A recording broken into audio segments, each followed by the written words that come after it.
সাদা রঙের লং স্কার্টের সাথে কালো রঙের লং হাতার গেঞ্জি, গেঞ্জির উপরে কালো জ্যাকেট টাইপ সোয়েটার, সাদা কালো মিক্সিং একটি স্কার্ফ গলায় ঝুলিয়ে বিছানায় পা দুলিয়ে বসে বেলি। আর চোখে শরীরের কাপড়ের দিক নজর বোলাচ্ছে। আজ কেমন অদ্ভুত সুন্দর লাগছে তাকে। অন্যরকম সুন্দর দেখাচ্ছে, যেটা সাধারণত দেখায় না। বিছানায় পড়ে থাকা শপিং ব্যাগগুলোর দিক তাকাচ্ছে। এই নিয়ে 10 বার ব্যাগগুলো খুলে দেখেছে। আবার ন্যায়নীতি অবলম্বন করে গুছিয়ে রেখে দিয়েছে। তৃষ্ণা ব্যাগগুলো আয়েশাকে দিয়ে পাঠিয়েছিল। সে নিজে আসেনি। কয়েকজনের সাথে নাকি কথা বলছে। মনের বাগানে ফুল ফুটেছে বেলির। অদ্ভুত সৌন্দর্য লাগছে সবকিছু। দুনিয়াটা বেশ রঙিন মনে হচ্ছে। যা দেখছে তাই সুন্দর। শরীর থেকে একটা সতেজ ভাব আসছে। এভাবে তো পিরিয়ড হলে বেলির হায় হায় অবস্থা হয়ে যায়। কিন্তু এইবার হলো অন্যটা। পরিহিত স্কার্টটিকে ঘুরিয়ে ঘুরিয়ে দেখছে। এক পর্যায়ে স্কার্ট উঁচু করে নিজেই ঘুরতে লাগল। ভেজা চুলের পানিগুলো ফোঁটা ফোঁটা হয়ে ছড়িয়ে যাচ্ছে। ফুরফুরে মনে সে গান ধরল।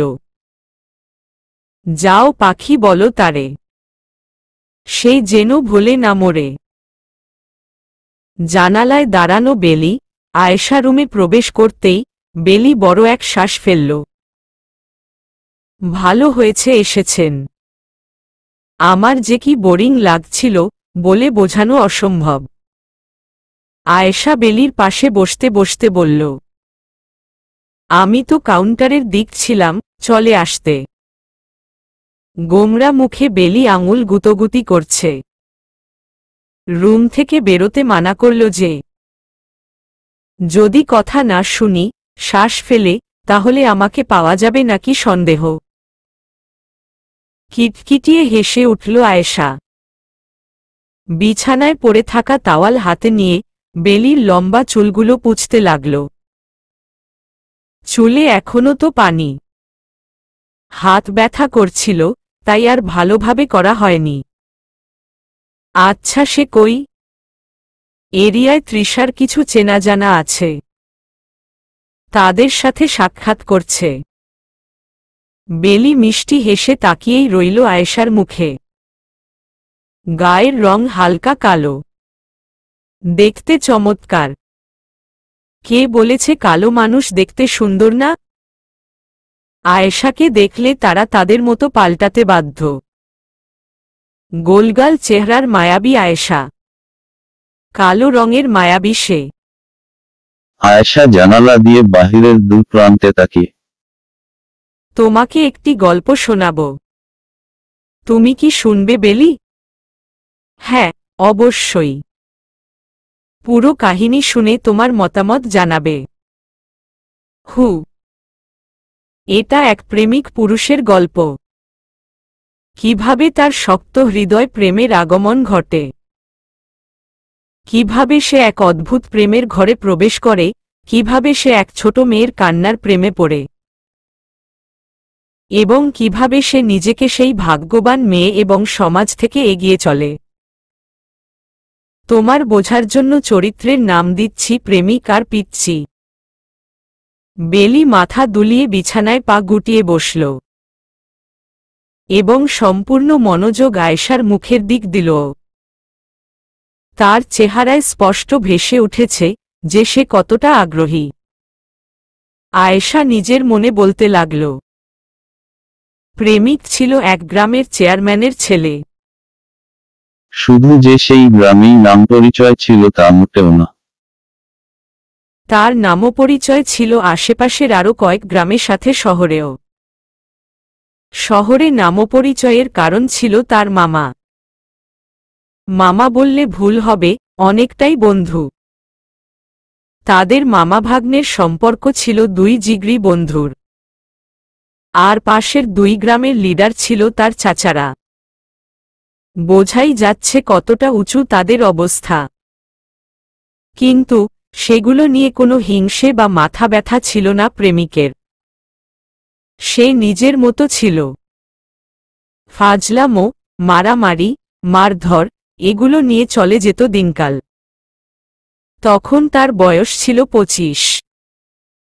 ইউনিভার্সিটির স্টুডেন্ট ছিল শহরে, তাই গ্রামে খুব কমই থাকা হতো তার। সেইবার সে গ্রীষ্মের ছুটিতে গ্রামে এসেছিল মাসখানিকের মতো। গ্রামের বাজারের কিছুটা আগে এক সরকারি স্কুল ছিল। সেই স্কুলের মাথায় ছিল মেইন রাস্তা। পরিবেশটি সুন্দরের কারণে প্রেমিক সদা তার ভাইবন্ধুদের নিয়ে সেখানেই আড্ডা দিত। কথা হচ্ছে সেটা ছিল তাদের আড্ডাস্থল। সেই স্কুলের এক শিক্ষক ছিলেন যিনি পার্সোনালি প্রেমিককে পড়িয়েছিলেন।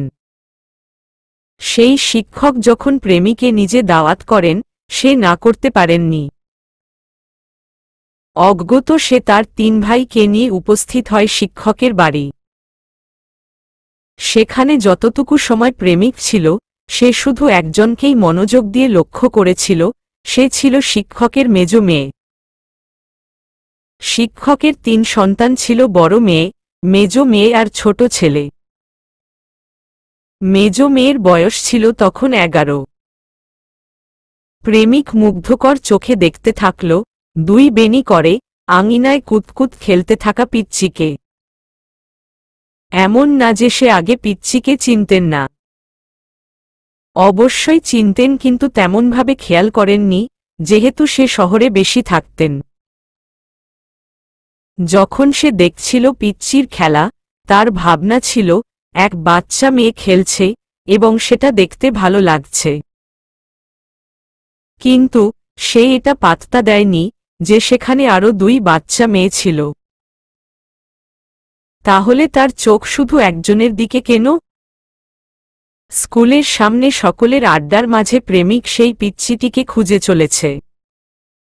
যখন শিক্ষকের সাথে সেই পিচ্চিকে দেখল, প্রেমিক হেসে ফেলল। পিচ্চির ছোট ভাইটা ছিল প্রেমিকের ভক্ত। ছোট ছেলেটা প্রেমিককেই দেখলেই ভাইয়া বলে দৌড়ে আসত।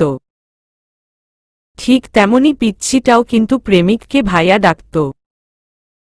1 মাসের মধ্যে প্রেমিককে ফিরতে হয় শহরে। সমস্যা হয়েছিল যখন তার মনে উকি দিচ্ছিল সেই পিচ্চি মেয়েটা। অদ্ভুত এই ভাবনায় প্রেমিক নিজেই ভেঙে পড়েন। তার সেই পিচ্চিকে দেখার এত কামনা জেগেছিল যে সেই পরের দিন রাত্রে গ্রামের উদ্দেশ্যে রওনা হন এবং ঠিক পিচ্চিকে দেখে, তার ছোট আওয়াজ শুনে শহরে ফিরে আসেন। এক পর্যায়ে ব্যাপারটা অদ্ভুতভাবে পরিণত হতে লাগল। প্রেমিকের কাছে সব এলোমেলো হতে লাগল। সে কিছুতেই কিছু মিলাতে পারছিল না। রাগে দুঃখে সে কেমন কঠোর হতে থাকল। হাসিমজা করা ভুলে যেতে লাগল। তার এই পরিবর্তন লক্ষ্য করেছিলেন প্রেমিকের মা এবং ভাবি। মাকে খুলে না বললেও যখন বন্ধুর মতো এবং মায়ের দ্বিতীয় রূপে ভাবি খুলে বলতে বলে, প্রেমিক ভেঙে পড়েন।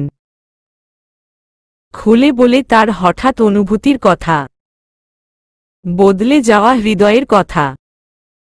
প্রেমিকের ভাবি অবাকের চূড়ান্ত স্তরে ছিলেন। সে কি ভাববে বা বলবে বুঝে উঠতে পারেননি। নানান চিন্তাভাবনা করে সে ভাবল হয়তো বাচ্চামিতে ডুবে যাচ্ছে। তাই সে প্রেমিককে নির্দেশ দিল গ্রামে ফিরতে না। অসহায় প্রেমিক মেনে নিলেন ভাবির কথা। চলে গেলেন শহরে। দিনের পর দিন, রাতের পর রাত কাটতে লাগল, কিন্তু তার অজানা অনুভূতি কমার বদলে বাড়তে লাগল। এক পর্যায়ে তাকে অসুস্থ করে দিল। অতি চিন্তায় প্রেমিকের পরিবার নিস্তেজ হয়ে পড়ল। শহরে অসুস্থ এবং নিস্তেজ মন নিয়ে পড়েছিল সে। প্রেমিক গ্রামে ফিরেনি প্রায় 2 বছরের মতো। পরিবার তার এসে দেখা করে যেত, কিন্তু তার মাঝে একটি কাহিনী ঘটত। তা হল, কেউ একজন তাকে প্রতিদিন পিচ্চিটার ছবি পাঠাত। সেটা ছিল তার ছোট ভাই। সারাদিনের ক্লান্তি এক নিমিষেই তার উধাও হয়ে যেত শুধু পিচ্চিটির ছবি দেখে। তাহলে ভাবো পিচ্চিটা তার পাশে থাকলে সে কতটা সুখী থাকত। মস্তিষ্ক হেরে গেল আর মন জিতে গেল। হ্যাঁ, প্রেমিক গ্রামে ফিরেছেন। এবং তখন তার পিচ্চিটা অনেকটা বড় হয়েছে। ওড়না নেওয়া হচ্ছে, চুলখপা করা হচ্ছে। যেগুলো প্রেমিক তার পিচ্চির মাঝে দেখার জন্য উতলা হয়েছিল। সে তার কাজের মাঝেও চলে আসত গ্রামে। এমন সময় এসেছিল যে যদি মন বলতো একবার দেখা উচিত তাহলে প্রেমিক তৎক্ষণাৎ গ্রামে ফিরত। ধীরে ধীরে তার মন অন্য কিছুর আকাঙ্ক্ষায় পাগল হয়ে উঠতে লাগল। তেমনি তার পিচ্চি বাচ্চা থেকে মেয়ে হতে থাকল। প্রেমিকের পিচ্চির প্রতি অসীম রাগ ছিল। সেটা ছিল প্রেমের রাগ। সে বারবার বলতো, কেন ছোট হয়ে গেলি? আমার বয়সীর হলে কি হতো? তাহলে কি আমায় এত কষ্টের অপেক্ষায় থাকতে হতো? এই প্রেম খেলায় জ্বলজ্বল করছিল প্রেমিক। কখনো প্রেমের মনে পিচ্চিটার দিক তাকাত, তো কখনো অভিমানে বা কখনো অতিরিক্ত রাগে। এই সবগুলো অনুভূতিতে সে পিচ্চিকে দিয়ে ছোট ছোট কাজ করাত, যেগুলো তার পিচ্চির ভবিষ্যতে করা দরকার। হ্যাঁ, এটা ঠিক যে তার পিচ্চি তাকে ভয় পেত। তাকে দেখলেই পিচ্চিটা পালাত। ব্যাপারটা প্রথম মজা লাগলেও পরে বেশ বিরক্ত লাগতে শুরু করল। যতই হোক সে তো প্রেমিক মানুষ। তুমি যদি কখনো কাউকে ভালোবাসো, তাহলে তাকে ছোঁয়ার, তার পাশে থাকার, তার স্পর্শ পাওয়ার আকাঙ্ক্ষায় জ্বলবে। সেটাই হতো প্রেমিক পুরুষের সাথে। তার দোষ হল যে তার মন এক নাবালিকা মেয়ের জন্য বাজে, এবং বেজেই চলেছে অদ্ভুতভাবে। হয়তো মরার আগ পর্যন্ত বাঁচবে। আয়েশা জানালা থেকে চোখ সরিয়ে বেলির দিক তাকালো। যার দুচোখে জলের বন্যা। স্তব্ধ বেলি এখনো পাথর হয়ে বসে। আয়েশার কথাগুলো তার কানে বেজে যাচ্ছে। আগের সবকিছু তার চোখের সামনে ভেসে যাচ্ছে। অদ্ভুত খারাপ লাগায় তাকে ঘিরে ধরেছে। আয়েশা বেলির মাথায় হাত বুলিয়ে বলল, কি মতামত দেবে? বেলির আওয়াজ তখনও কণ্ঠনালীতে আটকে। সুখে রাখবে তোমাকে বেলি। বেলি ছলছল চোখে আয়েশার যাওয়ার দিক তাকিয়ে। গলায় হালকা আওয়াজ আসল। তার বড্ড যন্ত্রণা লাগছে সবকিছু। রুমের বাহির থেকে কান্নার আওয়াজে অবাক হল তৃষ্ণা। কানের থেকে ফোনটা পকেটে ঢুকিয়ে এক প্রকার দ্রুত রুমে ঢুকল। বেলিকে এমনভাবে কাঁদতে দেখে স্তব্ধ হয়ে গেল সে। এই বেলি, কি হয়েছে? বিছানায় শুয়ে থাকা বেলিকে বসাল। তাকা আমার দিক, কি হয়েছে? বেলি নিজের হাতের দিক তাকিয়ে ফুপিয়ে কেঁদে যাচ্ছে। পেট ব্যথা করছে? বেলি তৃষার বুকের গেঞ্জি খামচে ধরে মুখ সেখানে লুকিয়ে আরো ফুপিয়ে কেঁদে উঠল। স্তব্ধ তৃষ্ণা দুহাতে বেলিকে জড়িয়ে নিল। বেলির পিঠে হাত বুলিয়ে দিচ্ছে। হুশস, বেবি কাঁদে না। কি হয়েছে আমায় বলো, না হলে কিভাবে বুঝব? হয়েছে তো। কাঁদে না। কাঁদতে কাঁদতে বেলি ঘুমিয়ে পড়েছে। তৃষ্ণা ধীরে বিছানায় শুইয়ে দিল তাকে। পাতলা চাদর দিয়ে ঢেকে দিল। চোখের পানিগুলো মুছে দিল। বেলির পাশে বসে আয়েশাকে কল দিল। রুমে এসেছিলে নাকি মামি? হ্যাঁ এসেছি। আমি তোর মামি নই। প্রেম যেহেতু করেছ, মামি তাহলে হয়েছ। তোর মামা ঘুরছে যে আমার পিছনে। লজ্জাশ্রম কিচ্ছু নেই। 18 বছরের মেয়েকে বিয়ে দিয়েছি। আর সেই মহিলার সাথে কেন এত করছে শুনি? তাহলে কয়েকদিন আগে মামার অ্যাক্সিডেন্টের কথা শুনে কেঁদে ভাসিয়েছিল? তুমি কি তাকে চিনো? ওটা তো এর জন্য যে আমি মানুষ। মানুষ মানুষের কষ্টে কাঁদবে, এটা স্বাভাবিক নয় কি? রেকর্ড করে রেখেছি, সেন্ড করে দিচ্ছি। হ্যাঁ দে। ভয় পাই নাকি আমি? মামা কিন্তু কাল আসছে। ভাত। আচ্ছা, তুমি কি কিছু বলেছ বেলিকে? কাঁদতে কাঁদতে মুখ ফুলিয়ে ফেলছে একদম। বলছেও না কি হয়েছে? আয়েশা মিষ্টি হেসে বলল, মনে হয় পরিবারকে মিস করেছে।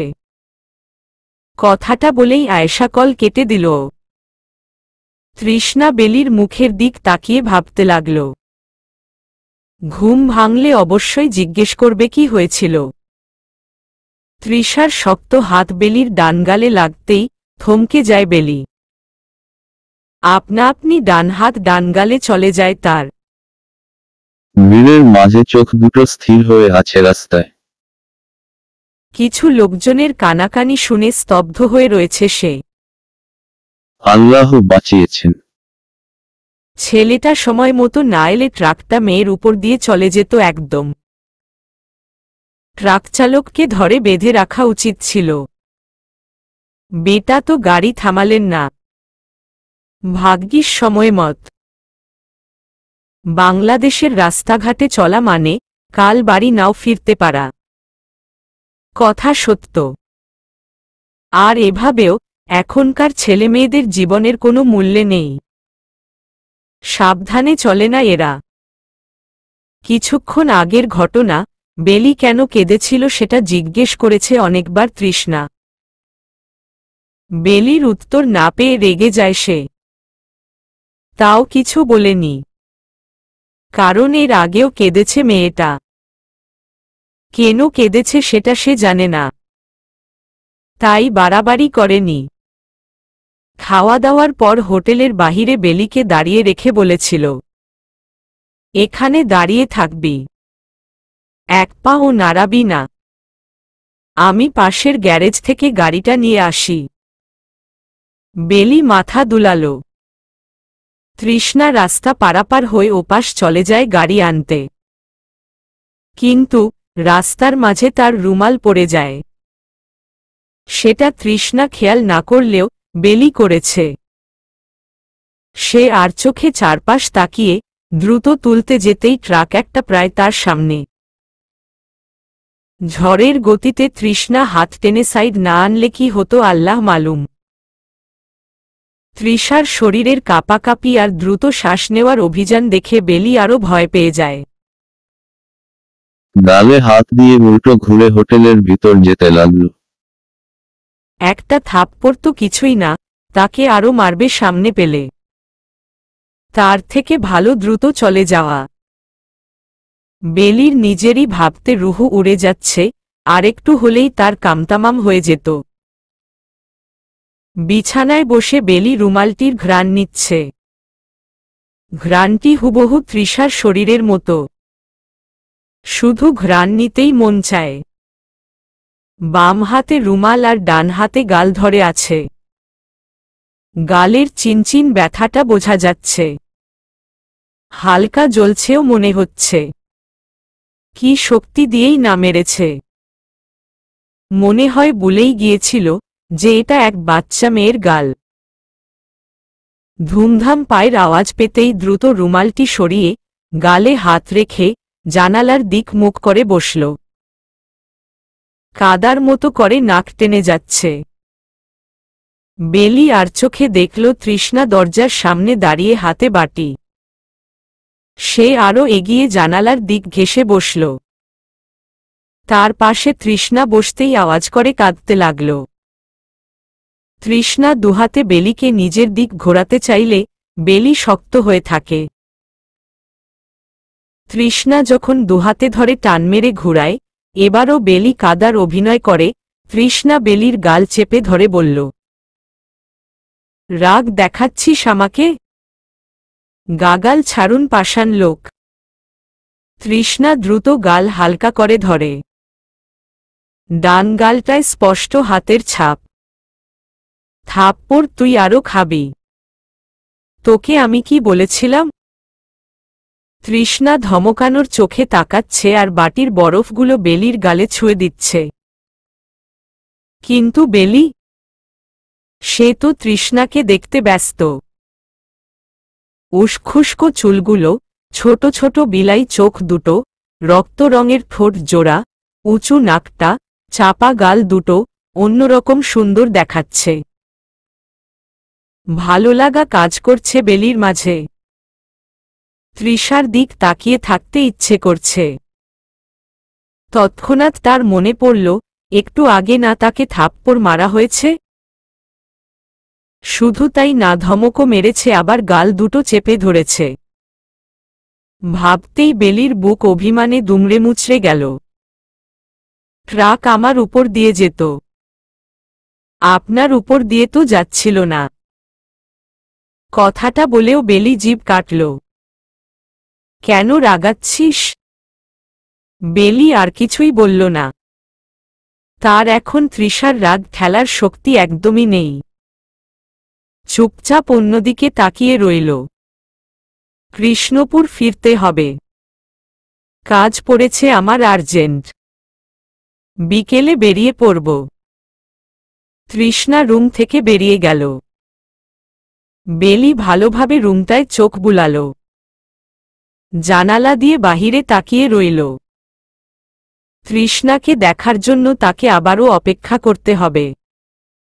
অনেক অপেক্ষা। বিকেল দিকে আয়েশা মন খারাপ করে তৃষার গাড়ির সামনে দাঁড়িয়ে। তার মন চাইছে না যেতে। সবাই কি ভাববে? তৃষার মামা ফোন করেছিল আয়েশাকে। তাকে বলেছে তৃষার সাথে আজই কৃষ্ণপুর ফিরতে। কিন্তু আয়েশার খুঁতখুত লাগছে। একদম যেতে ইচ্ছে করছে না। মামি উঠে পড়। আয়েশা পিছনে উঠে বসল। ম্যানেজারকে সব বুঝিয়ে তারপর যাচ্ছে। যাওয়ার ইচ্ছে না থাকলেও যেতে হবে। বেলি টুকটুক পায়ে গাড়ির দিক এগিয়ে এলো। তাদের তো আরো 2 দিন বাকি ছিল। অথচ তৃষার কাজ আশায় ফিরতে হচ্ছে। গাড়ি চলছে নিজ গতিতে। বেলি আয়েশার সাথে কথা বলছে। সেও এখন মামি বলে ডাকছে তৃষার মতো। আয়েশা মিছে মিছে রাগ দেখাচ্ছে মামি ডাকার কারণে, কিন্তু মনের দিক দিয়ে যে তার ভালো লাগা ছুঁয়ে দিচ্ছে অদ্ভুতভাবে। তৃষার চোখ একটু পরপর বেলির দিক যাচ্ছে। সেটা বেলি আর চোখে দেখেও না দেখার ভান করে রয়েছে। চুল বেঁধে ফেল। বেলি মুখ বেঁকিয়ে খোপা করে নিল। 34 ঘন্টার রাস্তা অতিক্রম করে রাত সকাল 7:35 দিক গাড়ি থেমেছে বাংলা বাজারের দিক। দোকানপাট প্রায় বন্ধ। মানুষজন তেমন নেই। জিপ গাড়ির একটু দূরে আরো দুটো গাড়ি থেমে। তৃষার গাড়ি দেখতে পেয়ে কালো রঙের গাড়ি থেকে সাদা পাঞ্জাবি স্যুট পরে বেরিয়ে এলো আবির, রোষ রয় আবির। আবিরের পিছন পিছন বেরিয়ে এলো কয়েক গার্ডস। গার্ডসগুলো পিছনে গাড়ির সাথে দাঁড়িয়ে রইল। আবির এগিয়ে গেল তৃষার জিপ গাড়ির দিক। আয়েশা আবিরকে দেখেও না দেখার মতো করে অন্যদিক ফিরে রইল। আবির হালকা হেসে দুষ্টুমি স্বরে আয়েশাকে ইঙ্গিত করে বলল, তৃষ্ণা এই জঙ্গি কথার থেকে ধরে নিয়ে আসছো। আয়েশা মুখ ফুলিয়ে গাড়ি থেকে নেমে বলল, তৃষ্ণা আমাকে গাড়ির ব্যবস্থা করে দে, আমি চলে যাব। আবির আয়েশার দিক এগিয়ে যেতে যেতে বলল, আমি আছি তো। আয়েশা রাগী চোখে আবিরের দিক তাকাতেই আবির দুষ্টু হেসে ফেলল। উপোস, ভয় পেয়েছি। তৃষ্ণা গাড়ি সাইড করে আবিরের দিক এগোতেই দুজন ম্যানলি হাঁক করল। আবির বাঁকা স্বরে, মিনমিন করে বলল, কেমন কাটল ভাগ্নের রোমান্টিক যাত্রা? আমার পালা আসবে বুঝিয়ে দেব। আবির বেলির দিক মিষ্টি হেসে তাকাতেই বেলি সালাম দিল। আসসালামু আলাইকুম মামা। ওয়ালাইকুম আসসালাম ডিয়ার। কি নম্রতা ভদ্রতা! আর এদিকে দেখ, নিষ্ঠুরতম এক জঙ্গি দাঁড়িয়ে। না সালাম না কথা। গুরুজনদের সালাম দেওয়ার আদবটুকুও নেই। আয়েশা নাক ফুলিয়ে উত্তর দিল, গুরুজন কে? আমি গুরুজন। আপনি আমার থেকে 2 বছরের ছোট, ভুলে যান কেন? আর হ্যাঁ, যাকে তাকে সালাম দেওয়া বারণ। আচ্ছা। আয়েশা অন্যদিকে ফিরে গেল। আবির বেলির মাথায় হাত বুলিয়ে দিল। মাশাল্লাহ, বড় হয়ে গিয়েছ। এবার যেন কোনো ক্লাস 9-এর ফাইনাল এক্সাম দেব। বাহ! তৃষার দিক ফিরে, আমাদের ট্রিট কবে দিচ্ছ?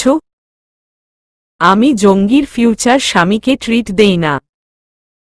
আয়েশা ফুসফুস করে তৃষার দিক তাকাতেই তৃষ্ণা হাত উঁচু করে সারেন্ডার করে দিল। তোমাকে বলিনি মামি। মামার এক্সদের কথা বললাম। ওই যে রূপালী ছিল না? আবির ভ্রুচু করে বলল, তোমার এক্সগুলোর নাম জানো কি? হ্যাঁ, মনে পড়েছে, সীমানা, তারপর সূচনা, বাবলি, আর ঢাকাতে যেই মেয়ের সাথে ছিলে তার নাম যেন কি? তৃষ্ণা আর চোখে তাকালো, দেখল বেলির মুখ একটুখানি হয়ে গেছে। নাউজুবিল্লাহ! মিথ্যে কেন বলছ? পাপ হবে পাপ। তুমি বা কোনো যুগের সত্যবাদী? আয়েশা অন্যপাশ দিয়ে চলে যেতে নিলে আবির দ্রুত হাত ধরে ফেলে। Sorry, sorry. আর কিছু উল্টো পাল্টা বলতাম না, প্রমিজ। আবির বেলির মুখে হাত ছুঁয়ে কপালে চুমু দিয়ে দিল। পিছনের গার্ড একটাকে ইশারা করতে একটি বাক্স নিয়ে গার্ড হাজির হল। বাক্সটা বেলির হাতে দিয়ে দিল। এটা তোমার জন্য, আমার আর জঙ্গির তরফ থেকে। বড় হয়ে গিয়েছ, এটা প্রয়োজন হবে। আবার দেখা হবে ডিয়ার। দেরি হচ্ছে, বাড়ি চলে যাও। বেলি মাথা দুলাল। আয়েশা আবিরকে তীক্ষ্ণ দৃষ্টি নিক্ষেপ করল। বেলির দিক তাকাতেই চেহারায় মিষ্টি হাসি তার, বেলির মাথায় চুমু খেয়ে বলল, আবার দেখা হবে মাই ফেভারিট। অবশ্যই। আবির তৃষ্ণাকে ইশারা করে আয়েশার হাত টেনে গাড়ির দিক নিয়ে যাচ্ছে। বেলির ঠোঁটে মিষ্টি হাসি লেগে সেই ধীর আওয়াজে বলল, আপনার মামার ব্যবহার প্রায় আপনার মতো। আচ্ছা, আমার ব্যবহার কেমন? বেলি আর চোখে তাকিয়ে দ্রুত গাড়িতে গিয়ে বসল।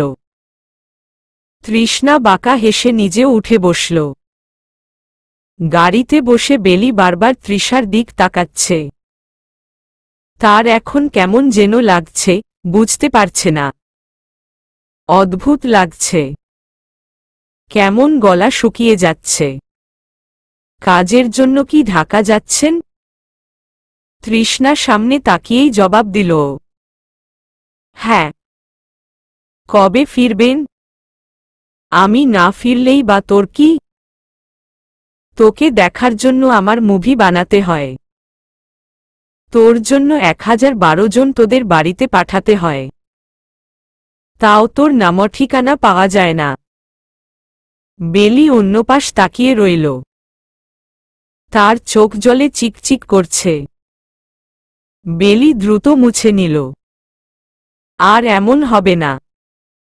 আমি ঢাকা থেকে আর আসব না। একবারে বিয়েশাদি করে সেখানেই স্যাটেল হয়ে যাব। এভাবেও আমার বয়সী সুন্দর সুন্দর মেয়েদের তো আর অভাব নেই। এবার বেলির চোখে পৃথিবীর সকল জল এসে ভিড় জমিয়েছে। ধীর গতিতে বেয়ে পড়তে লাগল। গাড়ি ব্রিজের সামনে থেমে গেল। আঙ্কেলকে বলে দিয়েছে ভাই, ও পাশে পাবি তাকে। বেলি তখনও বসে। যাচ্ছিস না যে? বেলি ফুপিয়ে কাঁদতে কাঁদতে বলল, আপনি অন্য কাউকে বিয়ে করবেন না, আমি জানি। তৃষ্ণা মুচকি হেসে বেলির মুখ অন্ধকারে দেখার চেষ্টা করল। তো কাকে করব? বেলির উত্তর না পেয়ে তৃষ্ণা হেসে ফেলল। দুহাতে বেলির মুখ নিজের হাতে নিয়ে চোখের পানি মুছিয়ে দিল। দ্রুত চলে আসব। হুমম। বেলি মাথা নাড়াল। ওই তো আঙ্কেল আসছে, যা। বেলিকে বসে থাকতে দেখে তৃষ্ণা কপালে চুমু খেল। যা। বেলি কিছুটা যেতেই তার বাবাকে দেখল। দৌড়ে জড়িয়ে ধরে পিছনে ফিরতেই তৃষার গাড়ি চলে যাচ্ছে। তা কেমন বেড়ানো হলো আম্মিজান? অনেক ভালো আব্বু। তোকে ছাড়া ঘরটা পুরো শূন্যে ভেসে যাচ্ছিল। বাড়ির সদস্য না থাকলে কি ভালো লাগে? বলেছিল ৩৪ দিন, পরে আবার কল দিয়ে বলল, তোর নাকি আমাদের মনে পড়ছে অনেক। হু। বেলি আদরে বাবাকে চেপে জড়িয়ে ধরল। বাড়িতে ফিরতেই টাম্মির ঘেউ ঘেউতে বাড়ি সোতাজ। বেলিকে চেটেপুটে দিয়েছে। বাবলু মাইক অ্যানাউন্সমেন্ট করল, আর মাত্র ১০ দিন। ফাইনাল পরীক্ষার মাঝে হবে পাউরুটির ১৭ জন্মদিন। মা আর বিমানের রসাথে জোড়াজড়ি করে যখন ঘুমানোর সময় হল। বেলির ঘুম আসছিল না। স্কুল ব্যাগের মাঝে রাখা রুমালটা বের করে হাতে নিয়ে ঘুমাল। সেই রাত্রি বেলি তৃষার রুমালের ঘ্রাণ শুনে ঘুমিয়েছে। ঘুম ভাঙতেই বিছানা থেকে লাফ মেরে উঠে দ্রুত মাকে খুঁজতে শুরু করেছে বেলি। মা, রুমালটা দেখেছ? বিছানায় ছিল তো। খুশি চেয়ারে বসে এবং তার কোলে বাবলু ঢুলে আছে। চোখ বুঝে ঢুলে থাকা বাবলু চিকন গলায় বলল। ঘুম থেকে উঠতেই রুমাল রুমাল করছে, সন্দেহের বিষয় এটা মা। কড়া চোখে চোখে রাখতে হবে। তুই চুপ থাক। পেয়েছিলে মা? খুশি ছেলের ছোট ছোট চুলে বিলি কাটতে কাটতে জবাব দিল। হ্যাঁ। বিছানার নিচে পড়েছিল। রুমাল তোর ব্যাগে রাখতে গিয়ে একটা গিফট দেখলাম যে। কিসের ওটা? বাবলু ঘুম জড়ানো চোখগুলো দ্রুত খুলে দাঁড়িয়ে গেল। কিসের গিফট? কোথায়? বেলির তো মনেই ছিল না গিফটার কথা। সে দ্রুত পাশের রুমে রাখা ব্যাগ থেকে গিফটটা বের করে বিছানায় নিয়ে বসল। গিফট খুলতে খুলতে মাকে খুলে বলল, তৃষ্ণা ভাইয়ার মামা আছেন না? রৌশ রয় আবির। সেই দিয়েছেন কাল ফিরার সময়ে। বাবলু এক লাফে বেলির সামনে এসে বসল। বেলি ততক্ষণে গিফট খুলে ফেলেছে। আইফোন। বেলি হাতে থাকা ফোনটির দিক কিছুক্ষণ নজর দিল। আনন্দ বেলির হাত থেকে ফোনটা নিয়ে নেড়েচেড়ে দেখল। এমন দামি জিনিস গিফট করার কি প্রয়োজন? বিমান মোবাইলের কথা শুনে দ্রুত হাজির। আনন্দের হাত থেকে মোবাইলটা নিয়ে চিল্লাতে শুরু করল, আব্বু, এটা আইফোন ৮। আইফোন ৮-এর দাম জানো? আল্লাহ! ৭৯,৯৯৯ টাকা বর্তমানে। কি সুন্দর পিকচার, যে কি সুন্দর আসে আইফোনের। বিমান ততক্ষণে ফোনের প্যাকেজিং খুলতে ব্যস্ত। ফোন অন করে আনন্দের দিক মুখ উজ্জ্বলিত দৃষ্টিতে তাকিয়ে বলল, আব্বু, এটা আমি নি। বেলির তো ফোনের প্রয়োজন নেই। আনন্দ বিরক্তির ভাবে ফোনটা বিমানের হাত থেকে নিয়ে বেলির দিক দিয়ে দিল। এটা কেমন ভাবনা তোমার বিমান? বেলিকে দিয়েছে সেটা তুমি কিভাবে নিতে চাইছ? ওর তো এখন ফোনের প্রয়োজন নেই, আর ব্যবহার ও তো করতে পারবে না। প্রয়োজন হলে আমার ফোনটা ব্যবহার করুক। খুশি ভিজা হাত কাপড়ে মুছতে মুছতে এগিয়ে আসল। এত দামি মোবাইল গিফট করা উচিত হয়নি, আর যেহেতু করেছে ফিরতো দেওয়া যাবে না, অপমানিত করা হয়ে যাবে। বেলিকে দিয়েছে, বেলিই ব্যবহার করবে। এভাবেও আর কয়েকদিন পর 10ম শ্রেণীতে উঠবে, প্রয়োজন। বিমান বেলির হাতের ফোনের দিক তাকিয়ে মন খারাপ করে ফেলল। কিন্তু মা বেলি, চুপ হয়ে যা, তুই বেশি করছিস একদম। খুশি কথাটা বলে চলে গেল। আনন্দ বেলির মাথায় হাত বুলিয়ে দিল। সিম লাগবে আমার আম্মির? বেলি মাথা দুলালো, পরীক্ষায় ভালো রেজাল্ট কর, তাহলে সিম কিনে দেব। এখন যাও পড়তে বসো, সামনে পরীক্ষা। বাবলুকে উদ্দেশ্যে করে, তুইও পড়তে বসো। স্কুল যাওয়ার আগ পর্যন্ত টেবিল থেকে উঠবে না দুজনই। মাহফুজের দোকানে বসে চা খাচ্ছে বেলি, পাশেই বসে রুটি খাচ্ছে টাম্মি। নিজের জন্য চা বানিয়ে আরাম করে বসল মাহফুজ। কেমন আছিস? কেমন বেড়ানো হলো? মাহফুজের কথায় বেলির তৃষার কথা মনে পড়ে গেল। চা খেতে খেতে জবাব দিল, ভালো আছি। মনে হয়েছিল স্বপ্নের দুনিয়ায় ছিলাম। তাহলে ভাবো কতটা ভালো বেড়ানো হলো। চেয়ারম্যানদের বাড়ি গেছিলি না? বেলি একটু চুপ থেকে মাথা নাড়াল। কেমন আচরণ করল? বেলির ঠোঁটে বিশ্বজয়ের হাসি। অনেক ভালো। ভাবি, তৃষা, তারপর আবিদ ভাইয়া তো পুরো আনন্দের প্যাকেট। ভাবি, সোলাইমানে রবও? হ্যাঁ, আমার সাথে কামারখালি দেখা হয়েছিল। ব্যবহার চমৎকার। সত্যি। অনেকক্ষণ যাবৎ শিলা লজ্জিত ভঙ্গিতে স্কুল মাঠে বসে রয়েছে। পাশে বেলি বসে বিস্কিট খাচ্ছে। শিলার ভাবভঙ্গি দেখে ভ্রুচু করে প্রশ্ন করল, হয়েছেটা কি? কখন থেকে রং দেখাচ্ছিস যে?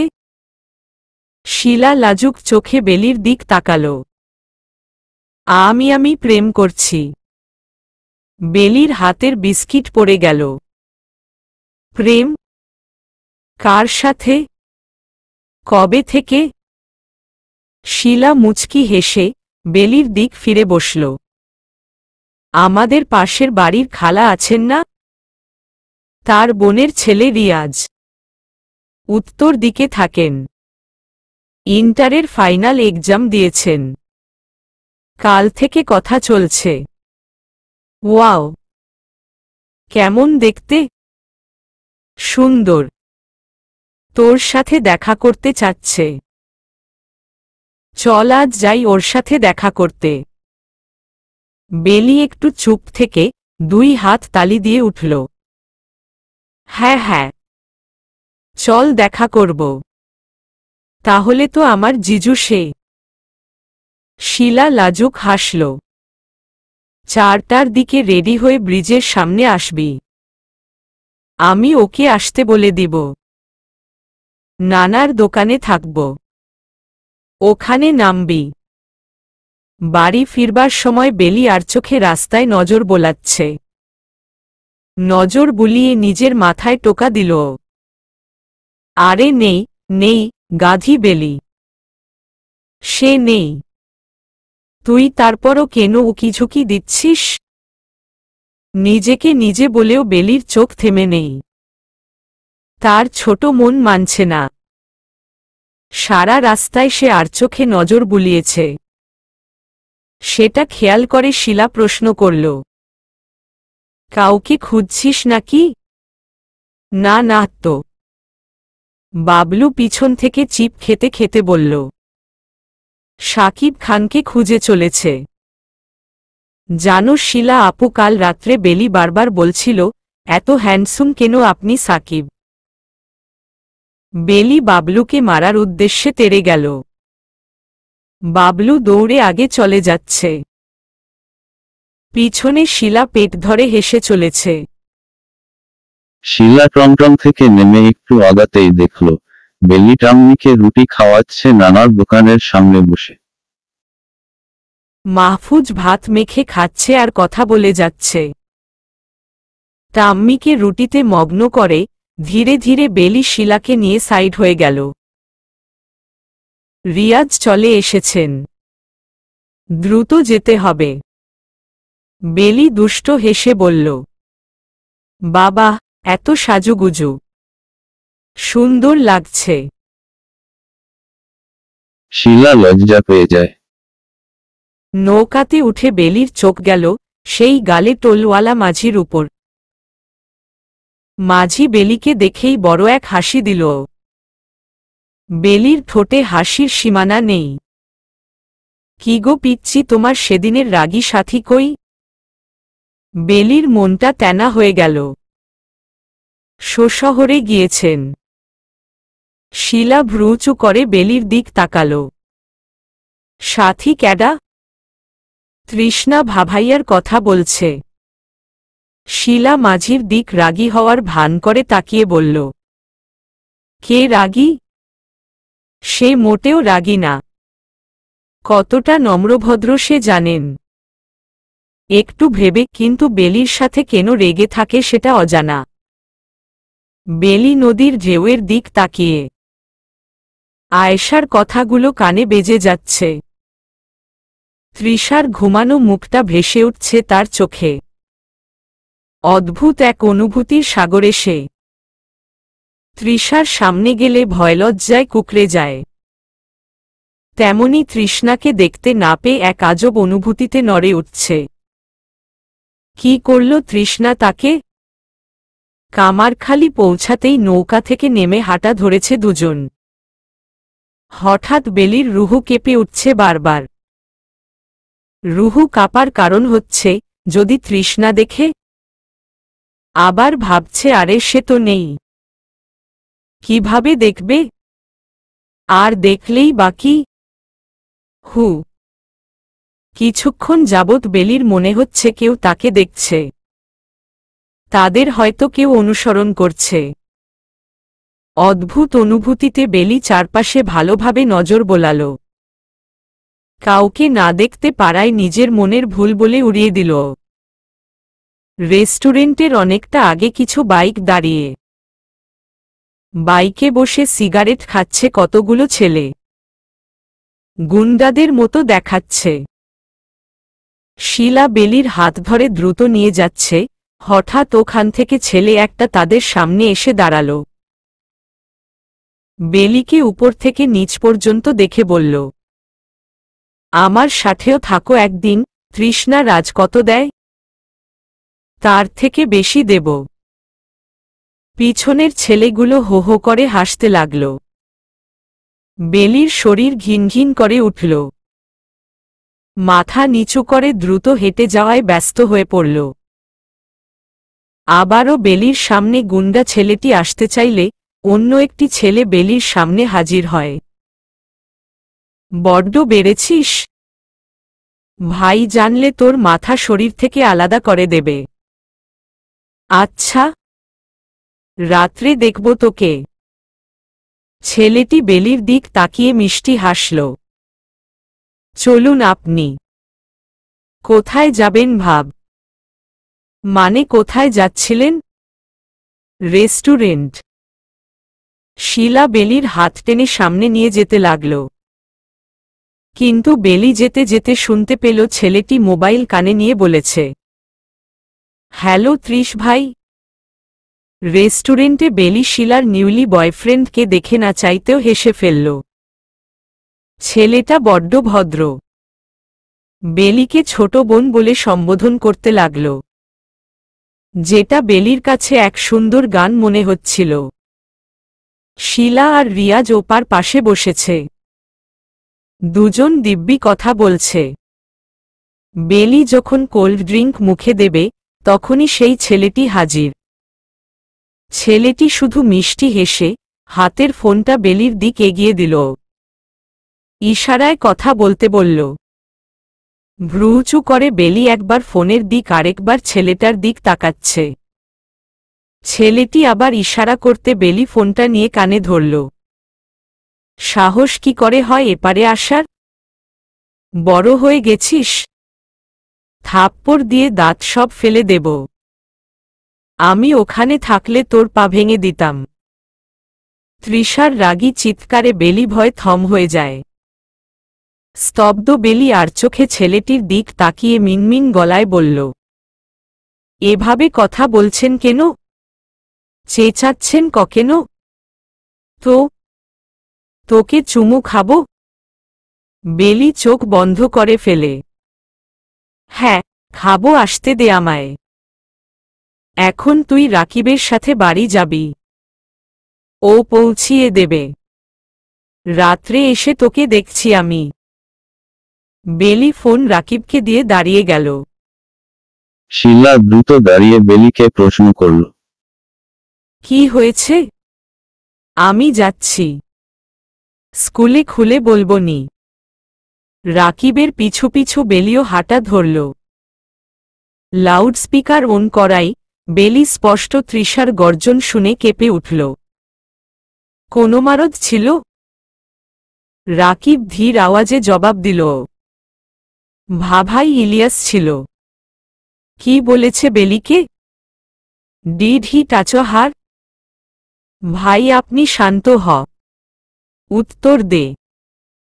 বলেছে ওর সাথে একদিন থাকতে। আপনি ভাবিরে কত টাকা দেন, তার থেকে বেশি ও দেবে এটা বলছে। না টাচ করেনি, আমি চলে এসেছিলাম। গ্রাম থেকে যেন মাদারির বা বেরোতে না পারে। বাড়িতে ফিরে বেলি শুধু ভয় কাঁপছে। সন্ধ্যায় টাম্মিকে খুঁজতে না গিয়ে বাবাকে পাঠিয়েছে। আজ পারতে আর ঘর থেকে বেরোবে না। হ্যালো মামা। ভাইকে থামানো যাচ্ছে না। কি হয়েছে? ইলিয়াসকে মারছে। মেরে ফেললে পুলিশ ক্যাশ হয়ে যাবে। আবিরের চিন্তিত প্রশ্ন। খুলে বল। ফ্ল্যাটে ছিলাম। হঠাৎ ভাইয়ের কল এলো, আগুনের গোলা হয়ে বলল কৃষ্ণপুর ফিরবে। এমন অবস্থা দেখে আমি, অভি, আয়ুষও এসেছি তার পিছু পিছু। এখানে এসে রাকিব থেকে শুনলাম ইলিয়াস নাকি ভাবিকে খারাপ কথা বলছে, আর সেই ইনফরমেশন রাকিব ভাইকে কল করে বলে দিয়েছে। আর এখন ভাই ক্যাম্পের সামনে পেটাচ্ছ ইলিয়াসকে। গ্রামের মানুষ গোল হয়ে আছে। সিওর মেরে ফেলবে। ক্যাশ এটা চাপা দেওয়া যাবে না সহজে। কারণ সকলের সামনে ঘটছে। থামানোর চেষ্টা করে যা। আসছি আমি। দ্রুত। আবিদ কল কেটে দৌড়ে এগিয়ে গেল। তৃষার হাতের স্টিক মাটিতে পড়ে থাকা ইলিয়াসের শরীরে আবার ছোঁয়ার আগেই আবিদ দ্রুত তৃষার হাতের কবজি টেনে ধরে। ভাই পুলিশ ক্যাশ হয়ে যাবে। সবাই দেখছে। অভি ইলিয়াসকে সরানোর চেষ্টা করে যাচ্ছে। তৃষ্ণা রক্ত চক্ষু নিয়ে আবিদের দিক ঘুরে তাকাল। Do you think I fucking care? Abid seriously, do you think I fucking care about them? I do not care and do not give her damn about anyone. ইলিয়াসের দিক ফিরে আবারও মারতে চাইলে, দিস মাদারোদ হাউ ডেয়ার হি? সাহস কি করে হয় আমার জিনিসে হাত বাড়ানোর? তৃষার হাত টেনে ধরে, ভাই পার্সোনালি হ্যান্ডেল করা যাবে। ফাক ইউর পার্সোনাল। কি বলেছিল ও বেলিকে? Did you hear? Did you? আমি ওকে ওয়ার্নিং দিয়েছি। I fucking gave him my warnings. Still মাদারদ ঠিক হয়নি। He want to sleep with my women. My women. তৃষ্ণা স্টিক ফেলে দিয়ে পা দিয়ে ইলিয়াসের মেইন প্লেসে লাথি দেয়। ঘুষি মারতে গেলে আবিদ পিছন থেকে টেনে ধরে। আবির পৌঁছিয়ে দ্রুত ইলিয়াসকে হাসপাতাল পাঠানোর ব্যবস্থা করে। আয়ুষ আর অভিকের সাথে পাঠিয়ে দেয়। আবিদ হাতের ইশারায় ভিড় কমিয়ে ফেলে। ধীরে ধীরে কানাকানি করতে করতে বয়স্ক লোকজনগুলো চলে যাচ্ছে। গাড়ির সাথে হেলান দিয়ে দাঁড়িয়ে সিগারেট টেনে যাচ্ছে তৃষ্ণা। আবির তৃষার পিঠে হাত বুলিয়ে দেয়। শান্ত হও। এত রাগলে চলবে হো। রাগক্ষোভকে কন্ট্রোল করা শিখতে হবে তো। ররাকিব না থাকলে ওই মাদারির বা বেলিকে টাচ করত। ভাবতেই আমার শরীর কাঁপছে রাগে। আবির হালকা হেসে তৃষ্ণাকে জড়িয়ে নেয়। বাড়ি চল। আমি আয়েশাকে রুমে লক করে এসেছি। যেই শুনেছে তুই ফাইট করছিস, এক্সাইটেড হয়ে বলছে, আমি দেখব, আমি যাব। অল্প রাস্তা অতিক্রম করতেই আবারও কল করে বলছে, কি হয়েছে? তৃষ্ণা ঠিক আছে তো? আমার সাথে কথা বলিয়ে দিবেন পৌঁছাতেই। তৃষ্ণা মাথা দুলালো। কল দাও মামিকে। আবিদ খুকখুক করে হেসে আবিরের দিক তাকিয়ে বলল, মামা তুমি ভাইয়ের মিডেলের কথাগুলো মিস করে গেলা। ভাইয়ের আসল রূপ বেরিয়ে আসে যখন সে রেগে মাই ওমেন বলে যাচ্ছিল। তৃষ্ণা চোখ উল্টিয়ে ফেলে আবির হেসে দেয়। চল বাড়ি। না কাজ আছে। আবিদ দ্রুত মাথা দুলালো। ভাই অনেক রাত হয়েছে। এনি হাউ, তুমি কি বেলিকে? ততক্ষণে তৃষ্ণা গাড়ি স্টার্ট করে দিয়েছে। পড়ার টেবিলে বসে গণিত করছে বেলি। ইংলিশ কবিতা পড়ছে বাবলু। আনন্দ দুজনকে বুঝিয়ে দিচ্ছে। খুশি এশারের নামাজ পড়ে উঠল মাত্র। হয়েছে হয়েছে, এখন খেতে আয়। বাবু এক লাফে উঠে মায়ের পিছনে।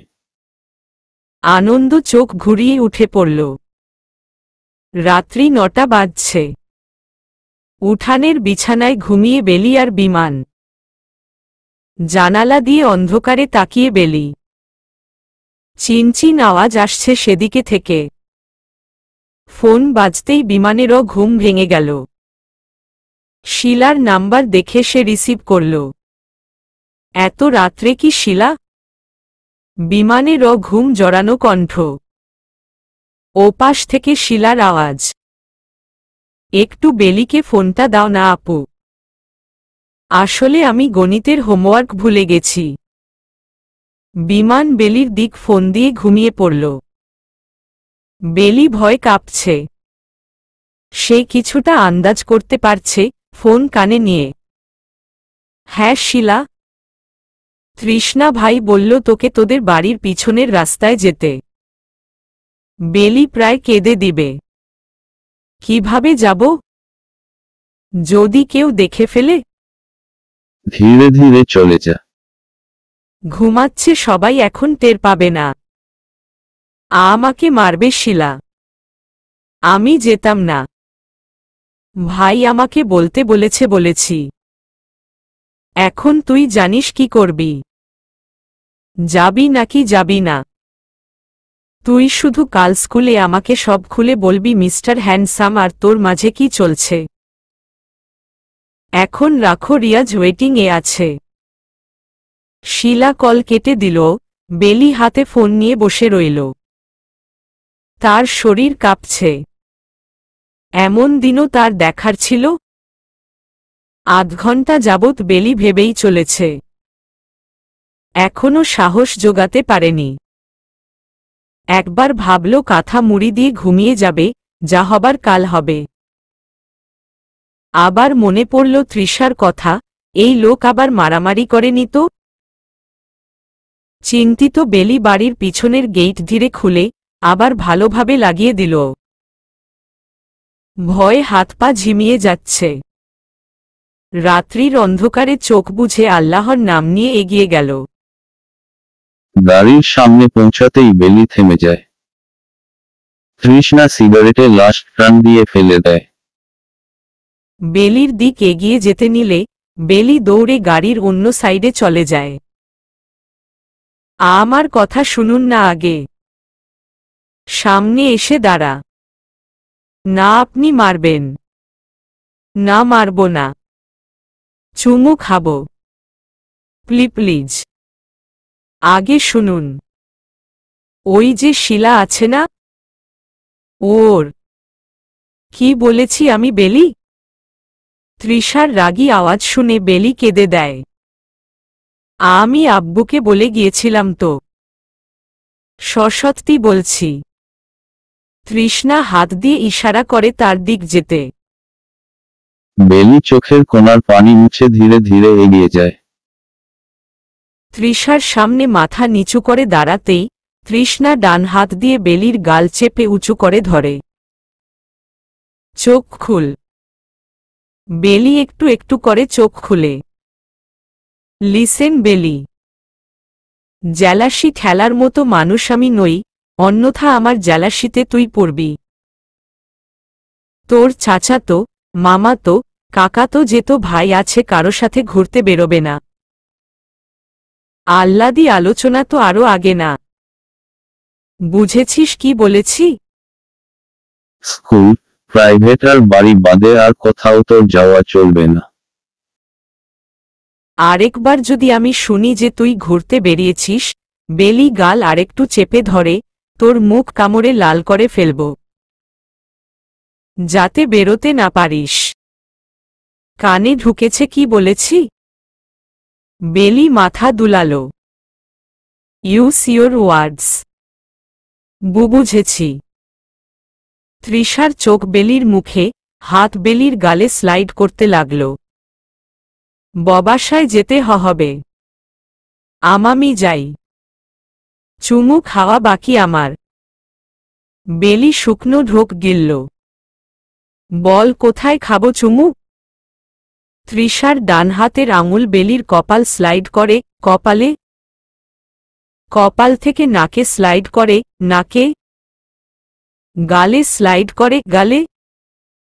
ঠোঁটে আঙুল দিয়ে চেপে দিয়ে, নাকি ঠোঁটে। বা অন্য কোথাও? কোথাও না। তৃষ্ণা বাঁকা হাসল।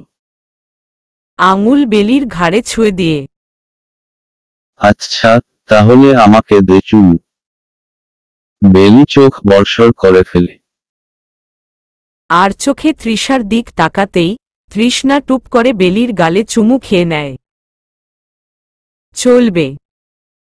নাবিলা ইস্ক।